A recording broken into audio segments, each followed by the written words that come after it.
Gray dust covers a man as he negotiates with armed fighters at the entrance of a concrete cylinder. On October 20th, 2011, a drainage pipe beneath a desert highway trapped the ruler of Libya. He had held state authority for 42 years. The concrete tube measures exactly 90 centimeters in diameter. Space severely limits maneuverability. The target cannot rotate his shoulders. Direct sunlight cuts through the entrance hole. Fighters drag the individual outward by his arms. Cell phone lenses immediately focus on his face. Digital optics document the strict capture protocol. Airborne construction dust mixes with the heavy scent of burnt cordite. This underground trap marks the final point of physical isolation. Above the pipe sits the coastal city of Sirte. Continuous artillery fire has obliterated the concrete frames of the residential blocks. District 2 became the ultimate defensive perimeter. The sector covers less than 1 square kilometer. It contains the last concentrated pocket of loyalist resistance. Before the siege, Sirte held 80,000 residents. Now opposition forces and foreign aircraft have flattened the urban grid block by block. The tactical radius around the commander shrank to 0. Evasion became physically impossible. During the previous 48 hours, the target shifted rapidly between shattered buildings. He kept moving to avoid aerial acquisition. But his control zone collapsed from 1.7 million square kilometers to a singular drainage trench. Command links broke down. Ammunition ran dry. He surrendered to the militia. 4 kilometers. A barrage of precision missiles forged the direct path to that concrete trap. American Predator drones acquired the objective. Optical cameras locked onto the leading trucks. Processors analyzed the convoy speed. Ground operators authorized the kinetic strike. The timeline reached 8:30 in the morning. A sharp whistle of a descending munition cut through the air. The first Hellfire missile struck center mass. The 9-kilogram high-explosive warhead detonated instantly. The sudden blast wave completely flipped the heavy transport truck and scattered razor-sharp steel debris across the cracked highway. The column paralyzed. 4 kilometers separated the convoy from total annihilation. Drivers panicked. They swerved blindly. They braked hard. Crews abandoned the cabs and ran. French fighter jets engaged the grid. Targeting pods tracked the thermal signatures.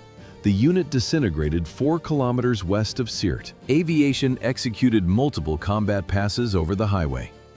The altitude advantage erased any chance of ground survival. Ordnance systematically leveled the packed traffic. 15 vehicles burned down to the frames. Ground radars tracked every incoming flight before February. By October, the airspace belonged entirely to NATO combat aviation.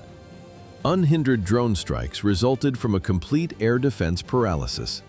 The radar grid collapsed back during the February uprising.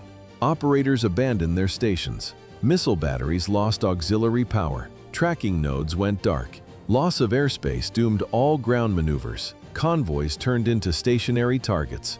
By the 19th of October, coalition aircraft had executed over 26,000 combat sorties, dismantling the last operational military infrastructure.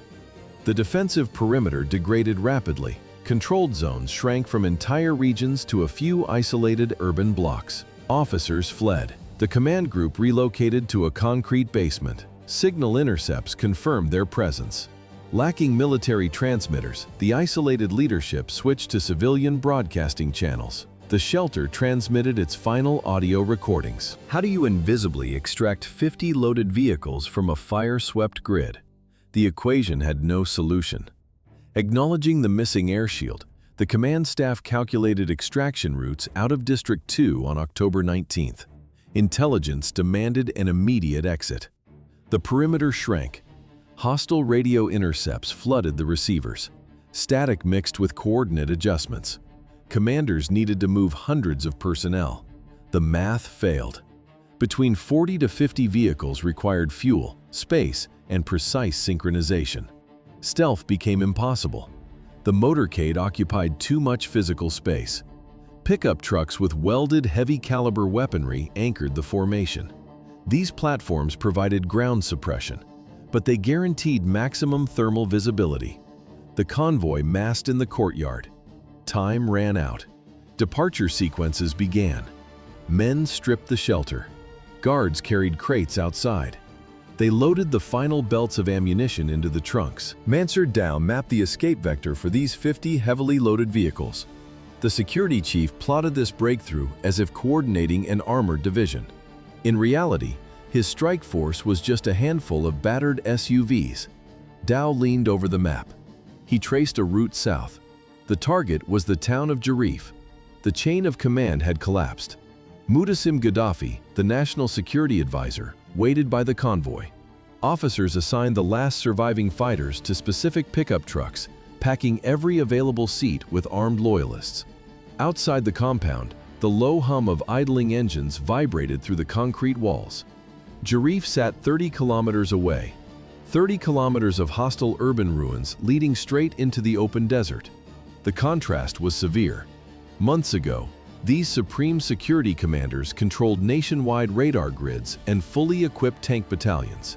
Now, they staked their survival on unmarked partisan trails in the sand. They had to break out. Waiting meant annihilation. The probability of holding the urban perimeter stood at exactly 0. Clutches engaged. Heavy off-road tires crawled onto the crushed brick. Mansur Dow initiated the extraction. The active phase commenced at exactly 8 in the morning on October 20th. 50 vehicles required strict tactical dispersion. Commanders ordered 50-meter intervals between bumpers. Precision mattered. A shorter gap meant multiple vehicle losses from a single strike, but a wider interval guaranteed losing visual contact. The entire formation stretched for nearly 3 kilometers. A massive footprint. Every cargo bed carried maximum payload. Fighters locked weapons. Ammunition crates filled the empty spaces. Gaddafi rode inside a reinforced cruiser. He carried a golden pistol. The weapon offered zero defense against armor. The vehicles moved strictly in a single file. Navigation demanded constant steering inputs. Heavily armed fighters braced themselves against the steel rails as the trucks pitched violently over the ruined terrain. Maneuvering around deep blast craters killed momentum. Tactical speed dropped below 15 kilometers per hour. Heavy treads ground down the shattered concrete. The sharp crunch of debris echoed across the blocks. They pushed west. Drivers tracked the vehicles ahead. They hugged the building lines for overhead concealment. The convoy passed the blackened frames of collapsed residential structures. Charred steel chassis blocked the narrow intersections. Drivers forced the trucks over broken curbs to maintain the forward pace. The tight urban geometry provided temporary masking against thermal optics, shielding the exhaust signatures from the reconnaissance grids above. But the dense rubble possessed strict physical limits. The convoy cleared the last structures. The cover ended. Does trading the camouflage of concrete for asphalt make tactical sense when reconnaissance optics scan the sky? Speed became a trap. Navigating through shattered neighborhoods stopped. The trucks merged onto Highway 1. Concrete camouflage vanished. The convoy hit the open coastal road and accelerated. Asphalt allowed a 300% increase in velocity. But the thermal signature against flat terrain multiplied the detection risk. The drivers tried to mimic civilian traffic. They widened the intervals. The disguise failed. Heavy anti-aircraft weapons bolted to the truck beds eliminated any civilian illusion. The column drove further south. The sky was not empty. At 8 o'clock in the morning, a French reconnaissance aircraft acquired the target. Sensors locked onto the heat signatures. The optical feed confirmed the military profile of the convoy. The aircraft tracked the movement. The operator transmitted the exact coordinates to the command center. The driver of the shrapnel-riddled Toyota Land Cruiser dropped speed and steered the damaged chassis into a dried riverbed. The transmitted flight coordinates had already unleashed a localized firestorm across the asphalt. Precision strikes instantly neutralized the primary transports. Ammunition payloads cooked off inside the confined truck beds, and the intense heat from the detonating ordnance washed over the shattered highway. The mechanized convoy evaporated. The motorized formation dissolved into fragmented infantry clusters desperately scanning the environment for natural terrain folds. Passengers abandoned the targeted vehicles and retreated 200 meters away from the primary kill zone. Sorting the wounded consumed the first critical minutes of the aftermath. Their tactical footprint shrank to a single static depression in the dirt. 50 to 75 survivors remained from the entire massive column. NATO fighter jets maintained continuous observation orbits over the grid for another hour. Armed men squeezed into a narrow concrete opening under the highway. They dropped out of the direct line of sight. The drainage pipe measured exactly 1.5 meters in diameter. Out of the 70 people scattered across the dried riverbed, this specific tube concealed the ultimate target NATO command had authorized the strike to destroy. The physical geometry of the cylinder created an immediate tactical dead end. The narrow walls restricted movement to a single file of crawling bodies. Engineers originally laid these tunnels to channel seasonal flash floods beneath the asphalt. Now, the concrete swallowed the fugitives. No one could stand. No one could turn around. Rifles became useless. The dictator dragged himself deeper into the pitch-black space. A custom-engraved Browning scraped against the debris. A golden pistol in the hands of a man crawling through dirty concrete. They stopped in the exact center of the tunnel. Both circular entrances faded from view. Outside, the echoing roar of jet engines vibrated through the thick walls. The rest of the survivors splintered across the open terrain. Muhtassim Gaddafi led a fraction of the fighters into the overgrown brush of the ravine. Others scattered toward abandoned, mortar-scarred buildings along the perimeter. Staying grouped meant dying together. The bodyguards settled into the dust. They planned to wait for nightfall. Darkness offered the only viable extraction strategy across the open desert. The immediate airstrikes shifted toward the burning vehicles on the road. The air grew thick inside the confined space. They needed the sun to set. But the advancing militia dictated a different schedule. Exactly 4 hours remained. How fast can mobile units sweep a dried riverbed? The timeline depends entirely on visual markers. The targets remained sealed inside the concrete cylinder for exactly 4 hours. Above them, thick smoke marked the strike zone. Urban assault units from the National Transitional Council registered these visual signatures within minutes. Radio traffic spiked instantly. Militias preparing for city combat canceled their initial vectors. They redirected all transport toward the open highway. The ground element lacked a centralized command hierarchy. It operated as a loose coalition of autonomous factions. Fighters from Misrata spearheaded the initial perimeter breach. Their response time to the aerial strike was minimal. Once on site, the tactical pattern shifted to a methodical area sweep. The infantry fanned out. They advanced step by step from the burning convoy into the rough terrain of the depression. Wrecked vehicles served as the primary starting points. Militiamen neutralized isolated resistance pockets. Surviving defenders exhausted their remaining ammunition rapidly, and most of them surrendered without extending the firefight. The ground forces pushed deeper into the wadi. They secured every ditch and structural ruin along the way. The operational perimeter shrank steadily over the next 240 minutes. At 12:30 in the afternoon, a forward detail finally reached the twin drainage pipes. Assault teams converge on the concrete pipes. Above them, targeting pods track the low hum of combat aircraft engines. But this tactical trap in Sirte only closed because aviation severed the primary command network beforehand. In August 2011, the Loyalists lost Tripoli. The centralized defense grid shattered. NATO strikes methodically degraded the communication infrastructure. Precision munitions destroyed microwave relay towers. Deep penetrating bombs melted underground fiber optic cables. Without signal transmitters, generals lost all contact with mobile units. Headquarters could no longer coordinate supply routes. Air defense radars went completely blind. Field officers switched to unsecured analog radio channels. Electronic warfare platforms intercepted these frequencies within seconds, allowing bombers to map and eliminate the remaining fuel depots.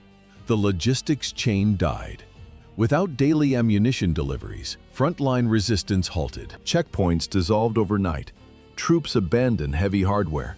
The High Command lost all telemetry on its own surviving battalions. Zero backup data links remained intact. The siege of the capital ended after exactly 6 months. 8 months. The Loyalist retreat to Sirte marked the final phase. The military collapse started in Benghazi. February 2011, crowds demanded immediate regime change. Leaders in Tunisia and Egypt fell. The Libyan High Command ordered a crackdown. Security forces opened fire. The army apparatus fractured. Officers refused orders. Whole garrisons defected. Regular troops merged with the rebellion, stripping the state of its primary defense force and accelerating the territorial split. Exactly 8 months separated the first shots from total collapse. The eastern sectors broke away. Tripoli held. Loyalists retained armored divisions. Airspace remained theirs. The United Nations Security Council intervened. Resolution 1973 authorized combat aviation. This erased Loyalist air superiority. Constant airstrikes paralyzed supply lines. Armor lost cover. Delegates signed the document establishing the no-fly zone. By October, a massive international mission shrank to the exact location of a single concrete storm drain under a highway. How do you safely clear a blind tunnel? First come the warning shots, then comes the explosive. A standard drainage pipe measures barely 1 meter in internal diameter. The thick concrete walls eliminate any room for maneuver, a complete dead end. It was 12:30 in the afternoon. 4 hours had passed since the initial airstrikes. Militiamen from Misrata secured the perimeter. They tracked footprints through the dust.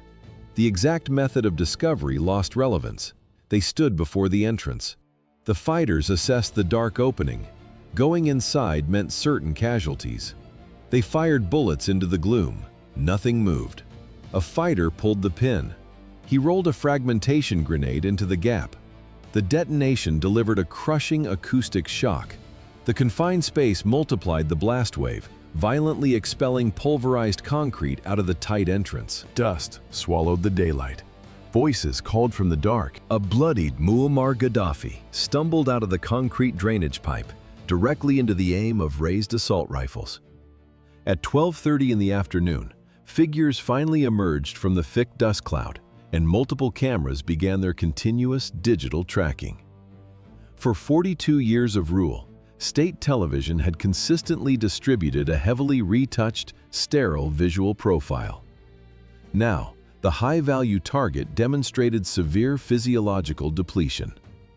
Heavy concrete debris and fresh arterial blood coated the target's unwashed face. Militia fighters recognized him instantly. The tactical sequence broke down. A standard military apprehension instantly collapsed into the uncontrolled generation of digital evidence. Dozens of mobile phones surfaced.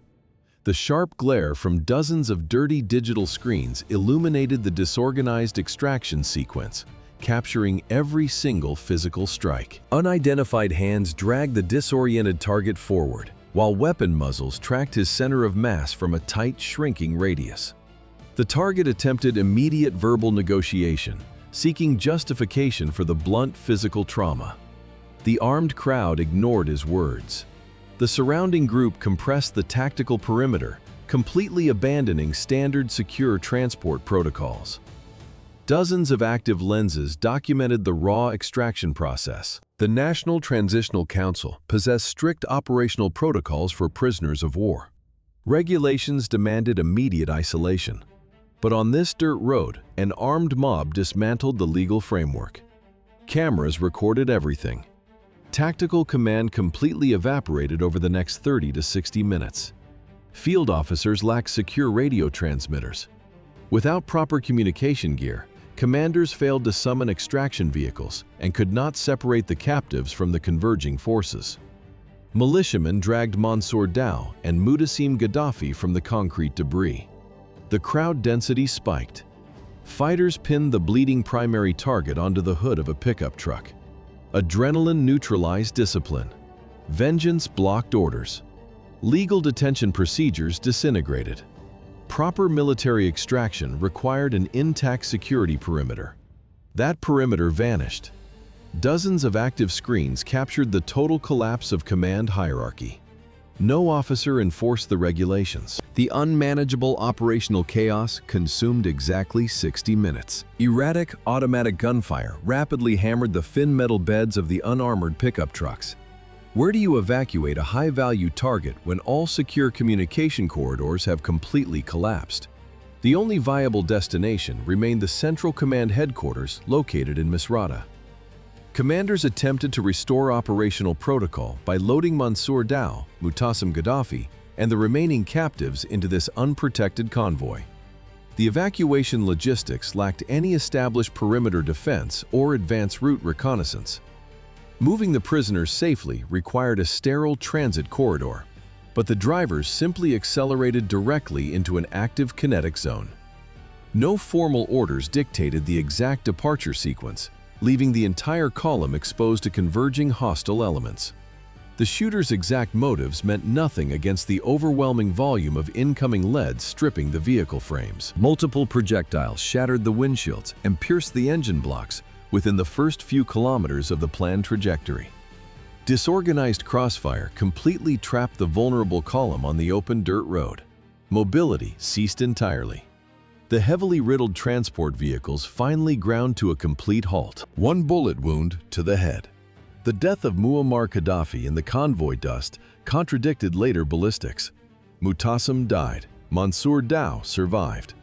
Custody followed immediately. The National Transitional Council filed a dispatch. They declared a crossfire casualty. International forensic experts intervened.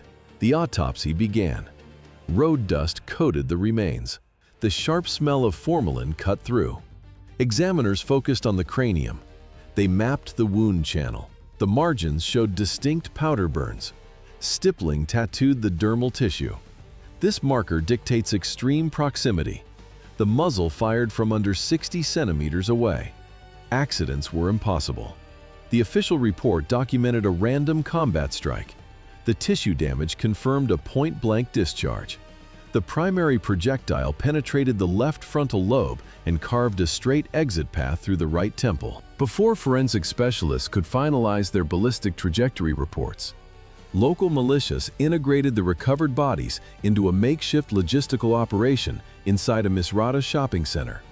The former leader previously commanded fortified palaces and mechanized brigades, but his corpse now required standard commercial refrigeration. The empty supermarket echoed with the low, continuous hum of heavy industrial cooling fans. A commercial produce compressor operated at maximum capacity to stabilize the internal climate. Because incoming civilians continuously opened the exterior doors for visual verification, the facility managers had to keep the ambient temperature strictly below 4 degrees Celsius. These specific thermal parameters slowed the rapid cellular decomposition of necrotic tissues over 4 consecutive days. 42 years of total state control ended on a supermarket floor. The corpses rested directly on the primary cooling grid alongside his son Mu'tasim. Armed organizers established a strict physical queue protocol to process the massive influx of residents seeking verifiable proof of death. Representatives from the UN documented the procedure, recording that this physical exhibition breached standard international agreements. The Geneva Conventions explicitly prohibit the public display of deceased combatants, mandating immediate sanitary burial instead. The line reached the metal doors. How did international diplomacy process the data of an extrajudicial execution? Through restrained statements about a new historical chapter. While civilians inspected the body inside the commercial cooler, Mahmoud Jibril broadcasted the authorized narrative to global agencies. He spoke for the National Transitional Council. Jibril classified the death as the direct result of crossfire. The tactical chaos on the ground required immediate political legalization. Civilians flooded the streets.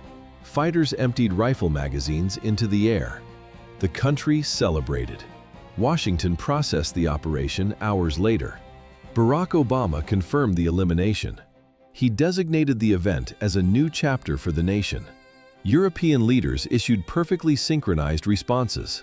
But the physical liquidation triggered a critical financial collapse. The dictator operated outside standard banking protocols. Execution without a military tribunal permanently erased the encrypted access codes and digital keys to the sovereign wealth funds. Foreign offshore accounts held billions of dollars in state reserves. The capital vanished instantly. Dead men provide no passwords. International commissions drafted preliminary forensic reports. Then, authorities locked the files. Global prosecutors halted the investigation without filing a single charge. Following the Human Rights Watch dossier, the provisional authorities tackled one final logistical objective. A nameless work crew drove heavy transport vehicles deep into the Saharan dunes to permanently delete a physical location. The low hum of diesel engines vibrated through the cold night air, while the convoy transported its refrigerated cargo. The National Transitional Council demanded complete geographical erasure to deny future loyalists a measurable physical shrine. The Libyan desert spans over 1,600,000 square kilometers, offering an optimal environment for permanent concealment. The excavation unit deposited the remains into an unmarked trench and immediately leveled the surrounding surface terrain. GPS trackers stayed off. This rapid disposal procedure finalized a localized command collapse that spanned exactly 24 hours. That specific operational window dismantled a highly centralized security apparatus constructed across 42 years of continuous rule. The country inherited a fractured military hierarchy and vast urban ruins without any foundational institutions to maintain public order. The desert swallowed the exact coordinates. Oil revenues guaranteed high subsidies, yet political freedom remained at zero.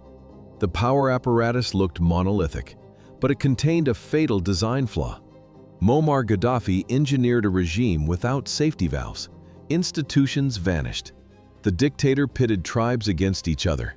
Rivals disappeared. 42 years of destroying alternative structures. The median age in Libya was 24. Most citizens knew no other reality. They grew up inside this vacuum. Foreign policy shifted. In 2003, Tripoli surrendered its weapons of mass destruction.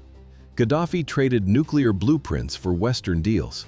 Inside the borders, propaganda replaced governance. Bright green covers of the Green Book piled up on school desks. The glossy paper contrasted sharply with the bleak lives of the repressed. Surveillance was total. Revolutionary committees monitored every block. Dissent meant erasure. Officers dragged suspects to the gallows. State television broadcast the hangings live. Citizens watched silently. The wards of Abu Salim prison overflowed. The regime kept thousands of political prisoners locked inside overcrowded concrete cells. This concrete confinement model operated without friction until an external catalyst struck the region. One self-immolation of a Tunisian street vendor in December 2010 initiated an uncontrollable regional chain reaction. The Arab Spring stress-tested existing security grids across the entire continent. Neighboring states collapsed instantly. Egypt lost total control over its massive population, while Syria fractured rapidly into competing armed factions. Libya absorbed this external regional shockwave through a uniquely destructive pattern. The state security apparatus shattered entirely under the immediate pressure of massive public mobilization. The transition from civilian demonstrations to full-scale warfare registered at the highest speed among all regional states in 2011. Protesters bypassed riot police units. The ruling government permanently lost its historical monopoly on violence within a matter of days. Military command chains disintegrated completely. Direct NATO intervention significantly accelerated the physical collapse of loyalist military units. Western precision airstrikes neutralized loyalist armored columns and severed vital communication lines between remaining military hubs. The centralized command vanished entirely. Without functioning administrative institutions, the entire national territory fragmented rapidly into isolated zones controlled by heavily armed competing militias.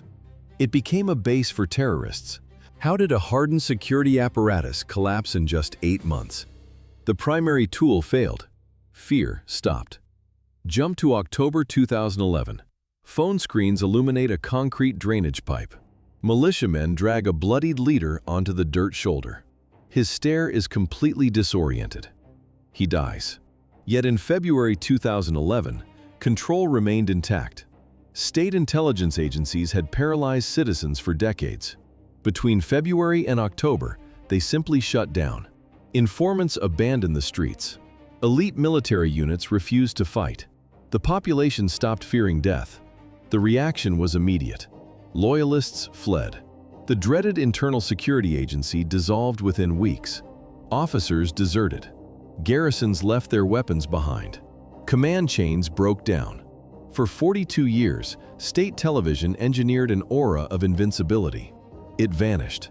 The cult of personality dissolved permanently the moment raw digital footage proved his total physical vulnerability. Muammar Gaddafi barricaded himself inside his hometown, rejecting all negotiation protocols out of stubborn pride rather than tactical logic.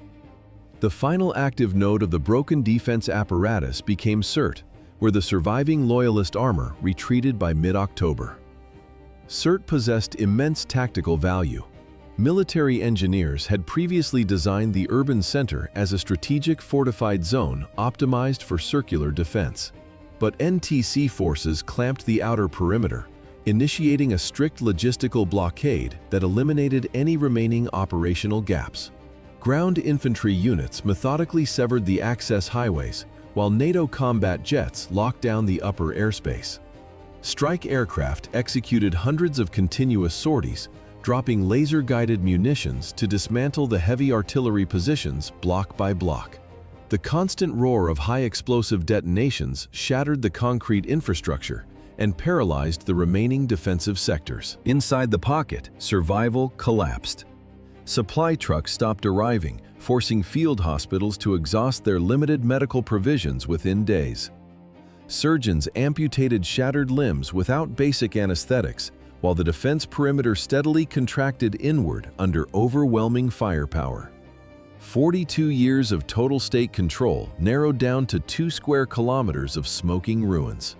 Escape corridors leading toward the southern borders no longer existed, and all amnesty guarantees expired.